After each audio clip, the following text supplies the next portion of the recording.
ఈ అంబలి రోజు కొద్ది నెలలు తాగామంటే చాలండి. వేలకి వేల రూపాయలు ఖర్చు పెట్టే పని లేకుండా, ఫుడ్‌ని కంట్రోల్ చేసే అవసరం లేకుండా చక్కగా బరువు తగ్గొచ్చు.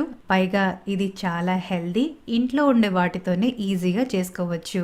ఇందుకోసం ఎంతో పురాతనమైన రాజుల కాలంలో వాడే ఈ నల్ల బియ్యాన్ని ఉపయోగిస్తున్నాను. ఇవి ఆరోగ్యానికి చాలా చాలా మంచిది. రెగ్యులర్‌గా తింటే షుగర్‌ని కూడా కంట్రోల్ చేస్తుంది.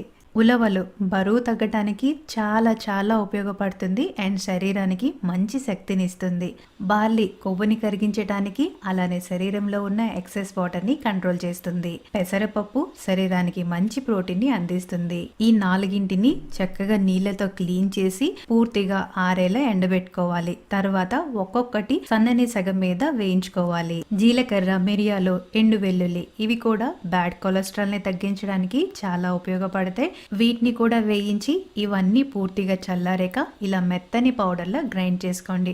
ఇప్పుడు అంబలి చేసుకోవడానికి 2 స్పూన్ల పొడిని తీసుకొని కాస్త నీళ్ళని వేసి ఉండలు లేకుండా కలుపుకోవాలి. తర్వాత ఒక గ్లాసుడి నీళ్లు బాగా మరిగిన తర్వాత కలిపిన ఈ పిండిని వేసి ఇలా చక్కగా ఉడకనివ్వాలి. దీన్ని ఇలా ప్లెయిన్ గా గానీ లేదా పెరుగు కొద్దిగా ఉప్పు కూడా వేసుకొని తాగొచ్చు. మీకు ఈ పొడి చేసుకోవడానికి కుదరదు అనుకుంటే డైరెక్ట్ గా ఫిట్ అండ్ ఫుడ్ తంబెల్ నుండి ఆర్డర్ చేసుకోవచ్చు. వీళ్ళు మనం ఇంట్లో చేసుకున్నట్టుగానే మంచి ఇంగ్రీడియంట్స్ తో హైజీనిక్ గా చేస్తున్నారు. కాంటాక్ట్ డీటెయిల్స్ స్క్రీన్ మీద ఇచ్చాను. డైరెక్ట్ గా ఆర్డర్ చేసుకోవచ్చు.